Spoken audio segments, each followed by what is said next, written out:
everyone, and thank you so much for joining tonight's Locomote Shorts Program. There's so many places you could be tonight, and so it's just extra special that you decided to join us.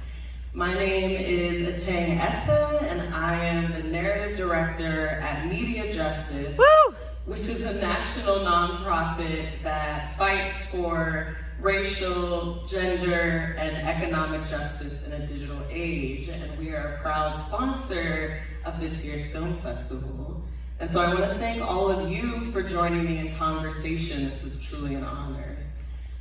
So in addition to giving all of you the opportunity to introduce yourselves and remind us what film you're a part of, I want to also offer my first question to you all. So the term locomote means moving under one's own power. And so in addition to introducing yourselves, I'd love to hear, what does the term mean to you, and what ways do you feel like that term shows up in each of your works?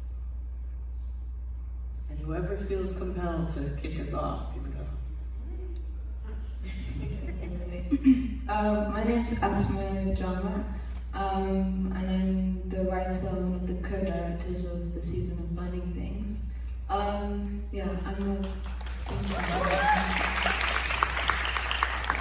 a poet and artist, and I'm usually based in Bristol in the UK.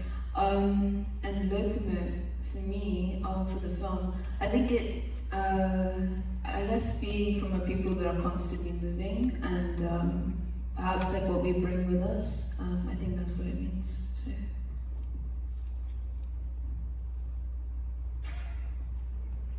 Hi everybody, I'm Elle Moxley, director of Black Beauty.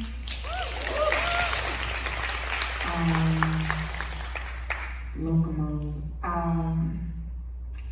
You know, I don't know. I think constantly in process, and I feel like that is a moving journey. And so I think that's what resonates with me around that word, is that I'm constantly in process around not only my life, but just creatively, just thinking about different ways that I want to contribute to, you know, the creative world, but also to my world. I'm Madeline Hunt-Ehrlich. I'm the co-director of Conspiracy, and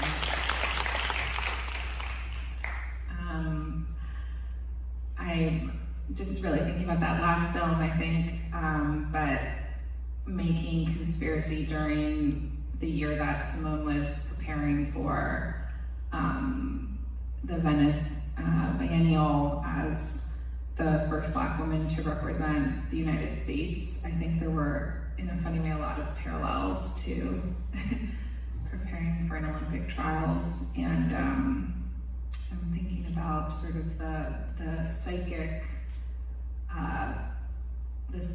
focus and what like preparation looks like as a kind of meditative act for the public moment, maybe not being that, but all the meditative work, repetition that happens for that public moment.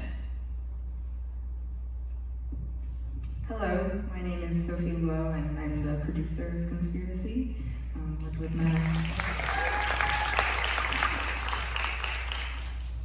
I think Locomote brings to mind momentum, and to echo what you said, process, and I think you see that reflected on screen in Conspiracy, and also behind the screen is the wonderful process of momentum, collaboration, and moving forward through process. Awesome, thank you. And so I want to take this opportunity to hear a bit more about the creative process that you all are starting to allude to. And so one of the things that I find most impressive about shorts is the very short runtime. And so every single creative decision you all made really confirms the trajectory of what we ended up seeing tonight. So Would love to hear, just get some insight into what that creative process looked like, as well as if there are examples of major decisions you made that really confirmed what we viewed tonight.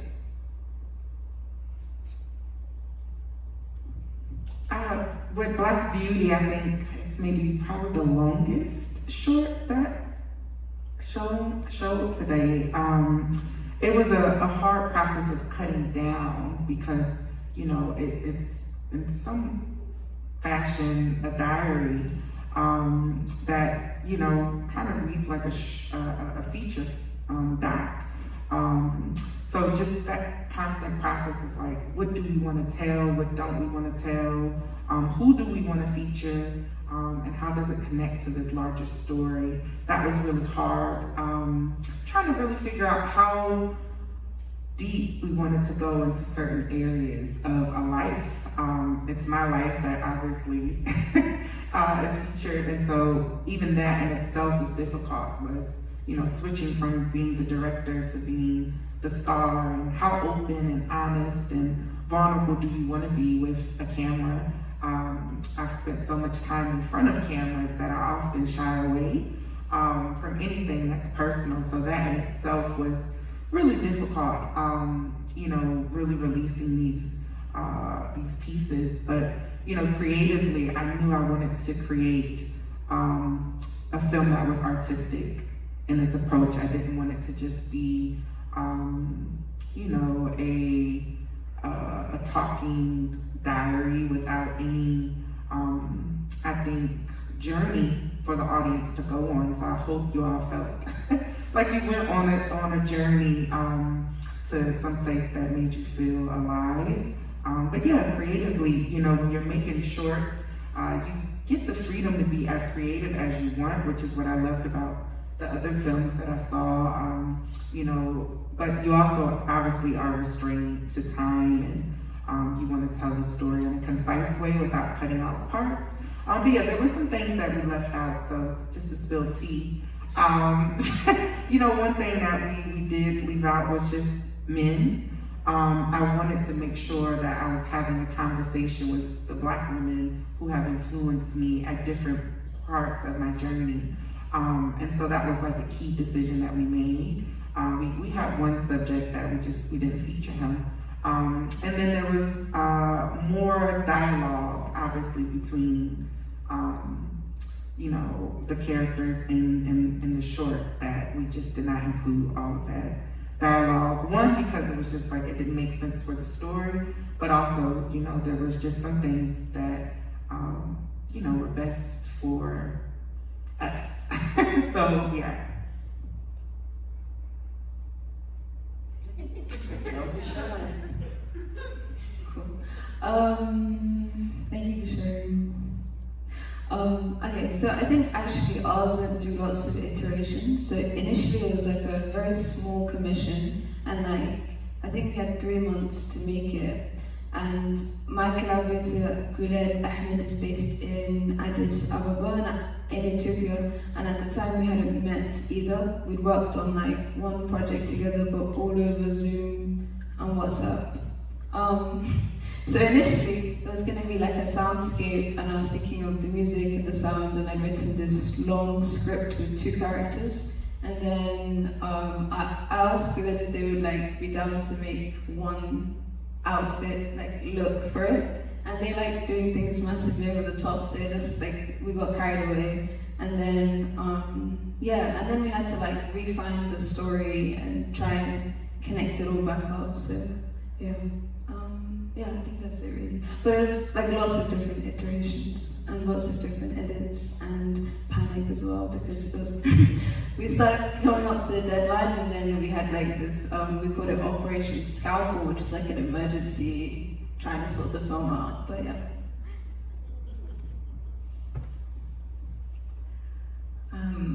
Let's see, Simone and I met once a week for about an hour for a year,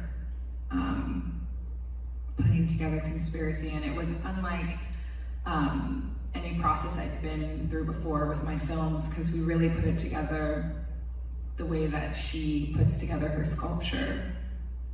So the process really mirrored her process, which is that essentially she's working with disparate references and putting them into relationship. So like rather than working through narrative or like a script, it was really about these distinctive references and what happened when they were, kind of speaking to one another. And one of the moments that really sort of like landed or rooted the piece was that we had been to Carnival in Martinique just before COVID and the pandemic, and in Martinique and in a few other countries, at the end of Carnival, there's a ritual where you burn something called a vaval, which is essentially a large effigy that represents typically something that sort of plagued the community. So, when we were there, it was clodochrome, which is a pesticide that's poisoned the community in Martinique, and they have like a large paper mache effigy, like the size of a house, that gets burned at the water, and that's how Carnival ends. During kind of what they call like the summer of reckoning, whatever you want to call it, when people were like, this is fucked up and we're done, and all the statues started coming down all over the world, Simone called me and she was like, I'm really thinking about it, and all these people want me to make monuments, and I'm realizing it shouldn't be, it's not about a monument, it's about a vaval. And so that kind of realization really crystallized things. But then Sophie got the very daunting task of figuring out how we were going to light our vaval on fire in Brooklyn. So I don't know if you want to say something about that. Yes, that was my process. It was a huge joy collaborating with Madeline and Simone because of the depth of reference in the piece, and so many texts are layered in there. And I had the joy of kind of working within very kooky Brooklyn real life constraints. We had to we had to clear kind of this private beach that was owned by a landlord who everyone kind of spoke about in hushed tones, and was like, you don't want to cross them.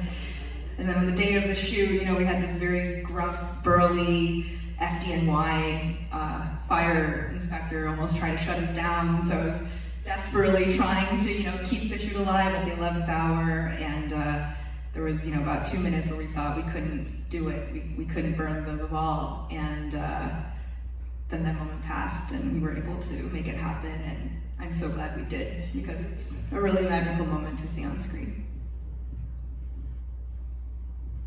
Awesome. Really glad that worked out. We're very excited about that. And so now that we've watched your films, so at MediaJustice, we believe the most impactful stories come with a call to action. So I'm curious what sorts of actions or things that you want us as viewers to walk away with.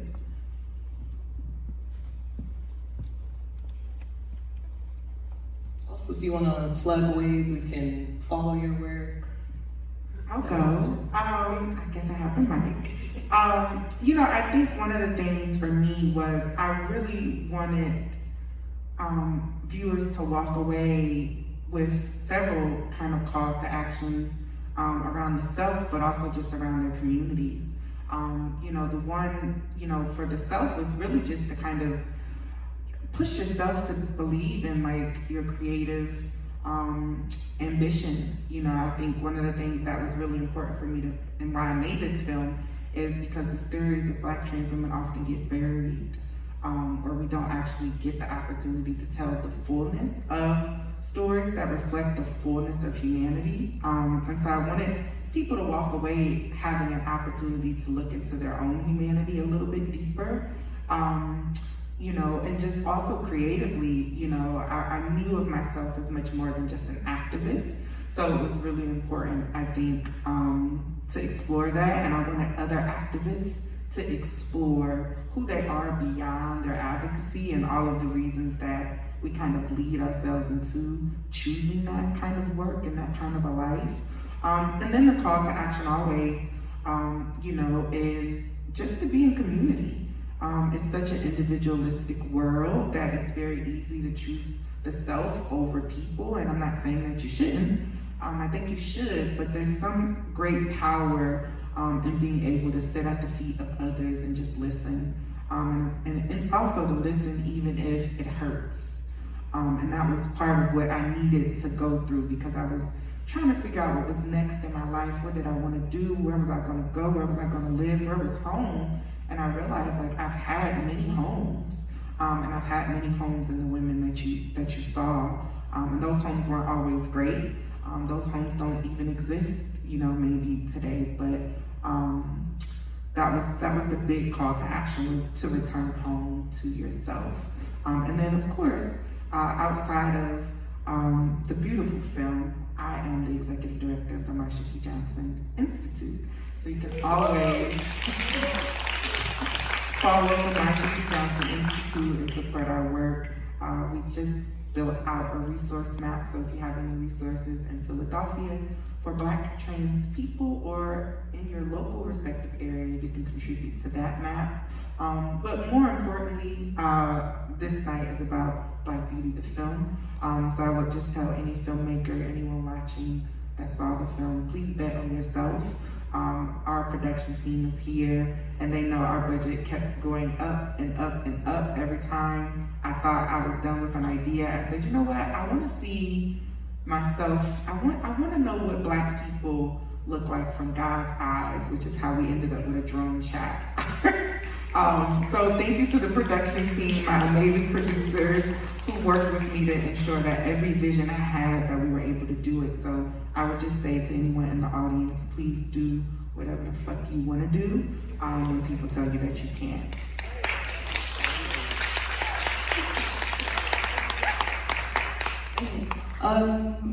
Thanks again. There was one quote in your film that really stuck with me, and I'm probably paraphrasing it badly, but you said, how can we still belong to each other? Yeah, and I was thinking a lot about that, like even in the context of my work. Yeah, like I think it's kind of like, how do you make art about like a rupture, you know? And I think for me in the past, I've tried to speak to my parents about war and about displacement, but it's like, how do I show that without showing all of the pain as well? And I think this was like an attempt perhaps at that. I do interview my parents in the film, actually. I interview my mom about the sea and the reasons people have gone into the sea. And there's also this man at the beginning, he's saying in Somali, like, tonight let me jump into the sea, just let me.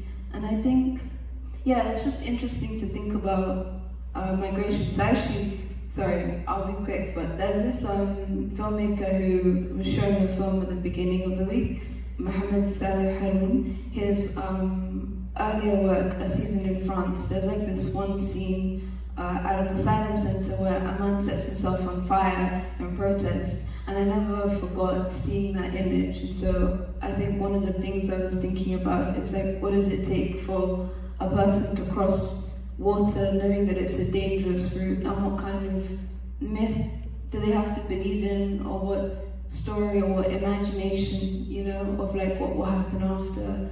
And then when they get to that place, like, what does it mean when you pass on all of that joy, of course, but also all of that pain, and then you become transient, not just like in terms of where you are based, but also like, I guess, between realms. Like, I think speaking to the elders in my life, it's always been that death is like a constant thing that they're not afraid of, but they're just, it's almost like they're passing through and not present in the life that they're in. So yeah, I don't know.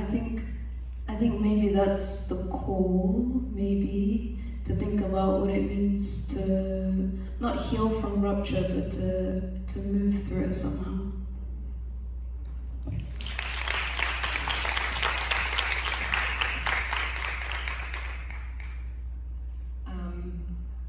So first of all, I want to thank all the crew that helped make Conspiracy. We had a shoot in Philadelphia, and then much later we had a 2-day larger shoot in Brooklyn. And a lot of people were involved in, capturing. We were shooting on film. We were shooting with dolly track, and it just required a lot of people to show up in a very kind of present way for essentially to record quiet work.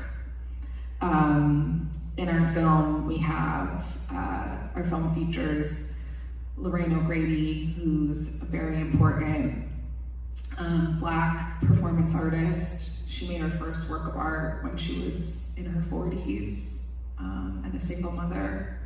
And she spent a lot of the early part of her career having to really sort of fight for visibility, although I think that now we understand how important she's been to, art history. We have in the film Sharifa Rhodes Pitts, who is a writer, a very important writer. Simone, we have folks who work in Simone's studio who help her to make all her work. And the film also features the music of Jean Lee, who was a mother and was a avant-garde artist, a musician who believed that breath was an instrument and made a lot of music centering the breath as a unit of music. And, Black women, no matter how much we contribute to history, are always seeming to be erased from history. And then when we have any kind of success, the first thing that people want to do is frame that success as like the only and the first. But I think we really know the long legacies that we're a part of. And that was just really important in this work. And really part of the subject matter was to center an intergenerational sort of conversation of women working in different ways, but working in very radical and brave ways.